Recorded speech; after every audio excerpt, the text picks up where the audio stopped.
Back to the daily grind, and shout out to the full-time patrons. Make sure to hit subscribe if you're new and hit thumbs up if you're not a baby back bagel biting bitch boy, cause you know what time it is. It's full time. MMA. And what is going on, full-time family? It is time to break down this Saturday's fight card, headlined by Iaquinta and Donald Cerrone, going down in Ottowa, Canada. This is going to be a fun fight card this weekend. Not only do we have Iaquinta versus Donald Cerrone, but in the co-main event, we've got two top-ranked middleweights throwing down, Derek Brunson and Elias Theodorou. We've got the California Kid Cub Swanson looking to snap his losing skid to the highly touted prospect Shane Burgos. Brad Katona, undefeated prospect from SBG, won the Ultimate Fighter at featherweight in the undefeated season, now fighting at bantamweight, still undefeated, taking on Merabh Davishvili, who is a very good fighter. He's had a couple of, got the short end of the stick in a couple of his fights, or, I mean, he would be on a pretty nice winning streak right now, fighting out of Cerrone. Some really good fights coming up. Walt Harris, we got Sergey Spivak, Andrew Sanchez taking on Andrade, and it all goes down this Saturday, May 4th. And of course, we're going to be doing our live fight companion as we always do on UFC Yankovic, our second channel currently, until May 20th. Only 19 more days we have to deal with this BS copyright suspension, and then we'll be back to streaming on this channel. So without further ado, let's get into breaking down these fights, and then at the end of the channel, I did want to touch on a couple of things with you guys, full-time family, including what you see at the top of your screen. You know, we got a new Discord we're going to be really focusing on, because anytime we're not doing a video or we're not live, that is somewhere we can keep the MMA conversation alive over on Discord. So we'll touch on that at the end of the show. But without further ado, let's get straight into this fight card. We're going to start with the first fight of the main card going down between Andrew Sanchez and we've got Marc-Andre Barriault, who's making his UFC debut. In this fight, Andrew Sanchez, he's a good wrestler. He's 3-2 in the UFC with impressive wins over Khalil Roundtree and most recently Marcus Perez. He's got 2 TKO losses to Anthony Smith and Ryan James. His opponent, Marc-Andre Barriault, is making his UFC debut at 11-1, currently riding an 8-fight winning streak dating back to May of 2016. In this fight, I'm picking Andrew Sanchez to win. He's a good wrestler, a little more experienced, and he's been fighting against higher level competition in his 5 UFC fights than his opponent's competition through his winning streak on the regional scene. This is one of those fights that should show level of competition is more important than a winning streak, because I know some people, you know, they're more impressed by someone going on a 6-fight winning streak or an 8-fight winning streak rather than fighting the killers, you know. And with that being said, I think this fight will kind of show what I'm talking about when I put a little more stock into guys that are fighting legit competition. To me, it's not as impressive if somebody fights, builds up pads their record. I mean, as where somebody like, and I don't want to, bring up Artem Lobov because he's a bad example, but he is a guy that didn't pad his record clearly, and it shows in his record. But hey, man, that's how it is. You get thrown through the fire, and if you can come out on top, if you can come out with a clean record when you get thrown through the fire, those are the best fighters in the world to me. So I digress. That is one reason I'm looking forward to this first fight of the main card, but we will move to the next fight between heavyweights Walt Harris, the big ticket, and Sergey Spivak, the polar bear. In this fight, the big ticket Walt Harris, he's 12-7 and 6-6 in the UFC, 12-7 overall. He's currently riding a 2-fight winning streak over Daniel Spitz and most recently Andrei Arlovsky via split decision. His opponent Sergey Spivak, the polar bear, is undefeated at only 24 years old, and he'll be making his UFC debut coming over from the WWFC. And his last 3 opponents have a combined record of 333, 89, and 10. That's insane. He beat a guy named Travis Fulton who was 255, 52, and 10, and a guy named Tony Lopez that is 61 and 28. Now, to be fair, Walt Harris has still been fighting higher level competition over in the UFC, but still, he's actually lost all of his toughest fights aside from that split decision over Andrei Arlovsky. Sergey Spivak is stepping in and taking this fight on short notice for Alexei Olenek, who replaced Alexander Volkov at St. Petersburg when he stepped in to fight Alistair Overeem. This fight is interesting, but for my prediction, I've got to take Walt Harris. His 12 UFC fights against guys that were at least good enough to be signed by the UFC hold a little more weight than Sergey's last 3 opponents' insane records, even though, that's still a lot of experience for his opponents. Sergey is taking this fight on short notice also against a UFC caliber fighter, and he's finished all 9 of his opponents, therefore he's never been to a decision, which leaves unanswered questions about his cardio. Walt Harris would actually be 5-1 in his last 6 UFC fights if not for an illegal kick against Mark Godbeer and only losing to former UFC champ Fabricio Verdum in a fight that he took on short notice. Walt Harris stepped in to save a card, essentially, or save a fight. So, he was winning the fight versus Mark Godbeer, illegal kick, disqualification, short notice loss against Fabricio Verdum. Other than that, he's been looking good. So I am going to take Walt Harris to win this fight against Sergey Spivak, but it's close. But yeah, I'm rolling with the big ticket. So moving on to the next fight, and let's get our green check on the screen, just for those visual folks out there. Let's see, do we even still have that thing? There it is. The green check is on the screen. We got Walt Harris in this fight. Moving on to the next fight, we have Brad Katona, Merabh Davishvili. This is a really interesting fight.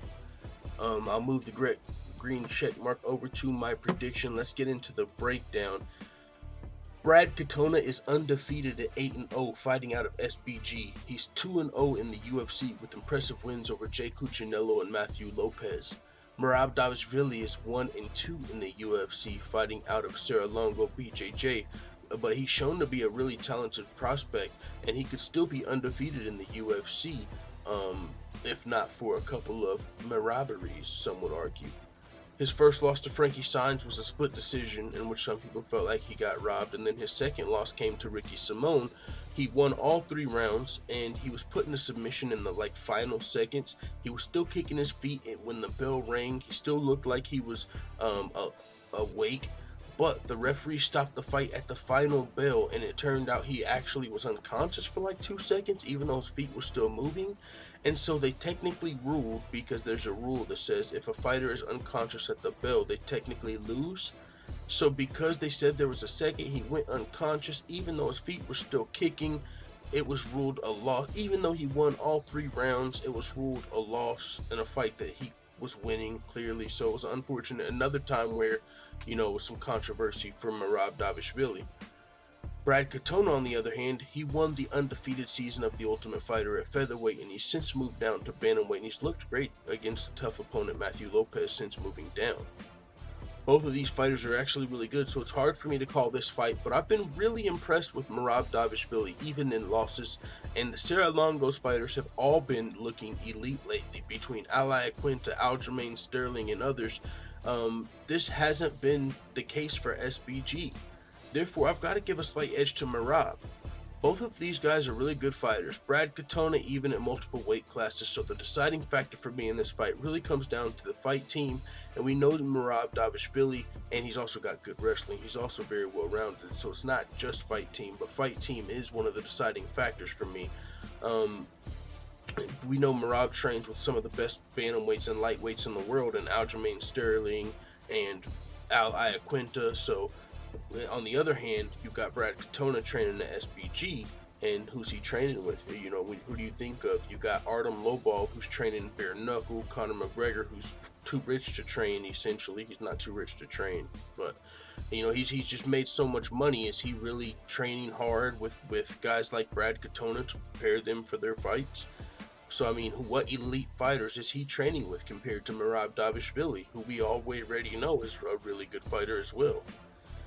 So I'm going Merabh Davishvili in this fight, and we will move on to the next fight, the the fight before the co-main event, but I mean, this could easily be a co-main event because both of these are very talented fighters, and Cub Swanson has paid his dues, and for that reason, of course, I'm going to be moving my check mark over here. That's just one of the reasons, but Cub Swanson is currently riding a 3-fight losing streak to the best featherweights in the world. He has more fights in the UFC and at the highest level than Shane Burgos has pro fights. Shane Burgos is talented. He's 4-1 in the UFC with impressive wins over Godfredo Pepe and Kurt Holloway. But I gotta pick up Swanson to win this fight. He needs a win bad. He's way more experienced and he's been fighting at a higher level than Shane Burgos for a long time. This will be the toughest fight of Shane Burgos' career. Cub Swanson, on the other hand, fought Ricardo Lamas, Ross Pearson, Charles Oliveira, and Dustin Poirier within his first 5 UFC fights. Now he has 16 fights under the UFC banner, all of them against the best featherweights in the world. I mean, if you're fighting guys like that in your first 5 fights, you're fighting guys like that in your next 11. So he's just been fighting the best in the world. So another yeah, he's on a 3-fight losing streak, but it's another time where I put more stock into your level and strength of competition than your winning or losing streak. Just because Cub Swanson's on a 3-fight losing streak does not mean he's done for it. I mean, just look at the strength of competition. I'll pull it up for you just to show you what I'm talking about. I'll just pull up Cub Swanson's UFC history, and you'll kind of just, if you're not familiar with it or if you haven't looked at it in a while, it is extremely impressive, the names on Cub Swanson's resume. Cub Swanson Tapology, that's where we'll go. Here we go, fighter page. So he's 25-10. Look at his competition since he's been in the UFC. So his last 3 fights: Renato Moicano, Frankie Edgar, Brian Ortega, title challengers former and future. Artem Lobov, Duho Choi, Kawajiri, Hakran Diaz. That was a winning streak he put together after losing to Max Holloway, Frankie Edgar, Jeremy Stevens, Dennis Seaver, Dustin Poirier, Charles Dubronx Oliveira, Ross Pearson, Ricardo Lamas in your UFC debut, Chad Mendes, Jose Aldo before the UFC, Jens Pulver. I mean, seriously, look at that resume. That is paying dues. I mean, this is like Dustin Poirier without the American top team. Honestly, Dustin Poirier is about to fight for a title, and it might just be something in the difference of the fight. I don't know Cub Swanson's exact fight team, but he's at Jackson Link MMA. If Cub Swanson was with American top team, man, he might be where Dustin Poirier is at right now, because he's one of those guys that it was never the politics. It was always putting in the work, paying his dues, just putting on good fights, you know, just buckling down and getting to work, not complaining. And so I love guys like that. Cub Swanson's one of them. Put some respect on his name, regardless of whatever winning or losing streak he might be on. He's still extremely skilled. For that reason, I'm picking him to win this fight. Now it's time to move to the co-main event of the evening between the cheerleader and the ring boy. No, Derek Brunson is not currently a cheerleader, but I did find that pretty funny that Derek Brunson, who is one of the best middleweights in the world, and one of my favorite, I don't want to say he's one of my favorite fighters, you know, in the division, because when I say that, I'm not talking about, I'm a huge fan of Jorge Masvidal, like one of my favorite fighters overall. But he is a guy that I root for in this middleweight division. I'm at this point, I mean, I did root for him as far as would like to see him fight for the title, and in the past I thought he was on a good path to get to the title. I mean, there's a point where it was on a 6-fight winning streak, 5 first-round knockouts when he was going in to fight Robert Whittaker. He has since, stumbled a little bit, but Derek Brunson's still extremely skilled, and I do still think he is underrated. But I say all that, and, with the joke in the beginning of this, I said he was a former male cheerleader. So when I say the cheerleader, he's not still currently, but a former. And then you got Elias Theodorou, who is a ring boy over for Invictus. So these guys are throwing down in the co-main event. Both of them still, all that aside, extremely talented fighters. Elias Theodorou ranked number 13 in the middleweight division right now. In this fight, Originally, I kind of thought I was going to be picking Elias Theodorou just because I've kind of been let down by Derek Brunson a little bit. He has been fighting tough matchups, but he lost. So, like his rematch with Jacare, I expected that to go a little different. But hey, maybe he can beat a couple dudes, get back on the winning track, and who knows, maybe climb that middleweight title. But I'm going to be picking Derek Brunson to win this fight, actually. And in this fight, Derek Brunson, he's 2-4 in his last 6 fights. He's currently riding a 2-fight losing streak to Jacare, and most recently, UFC interim champion Israel Adesanya. Elias Theodorou is 5-1 in his last 6 fights, only losing to Brad Tavares. He's currently riding a 3-fight winning streak with wins over Daniel Kelly, Trevor Smith, and Eric Anders.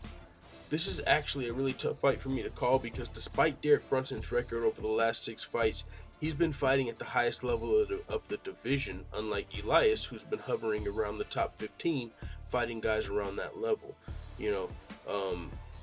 For instance, his most recent win over Eric Anders, I don't believe he's ranked. He's still a good fighter, but he's not really a ranked guy.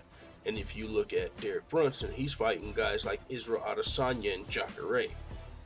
So there's levels to this shit, and Derek Brunson has been fighting fucking, just the best of the best. So that's one of the reasons I give him a slight edge in this fight. But also, not only has he been fighting at the highest level of the division, I think he's got more paths to victory in this fight. I could easily see Elias Theodorou winning this fight via decision. I actually think that's, a high possibility.